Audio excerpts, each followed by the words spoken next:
Well, okay, let me just say something that Kathy and I have talked to each other about in the last year. If Jesus Christ was actually raised from the dead, if he really got up, walked out, was seen by hundreds of people, talked to them, if he was raised from the dead, then you know what? Everything's going to be all right. Mm. Whatever you're worried about right now, whatever you're afraid of, everything is actually going to be okay.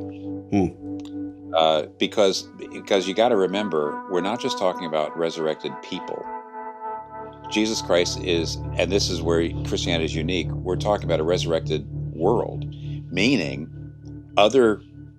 there's plenty of other religions that talk about a future afterlife, which is a non-material world. In other words, you get a consolation for the world we've lost.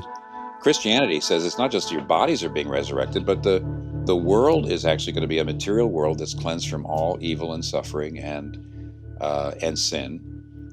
And if Jesus Christ was raised from the dead, then the whole world is going to be, in a sense, resurrected, and everything is going to be okay.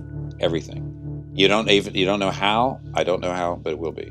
So, and you know what? Actually, right now I couldn't possibly be convinced that Jesus was not raised from the dead, either intellectually or existentially. So whenever and by the way, but Kathy and I, listen, we cry. We cried a lot last night.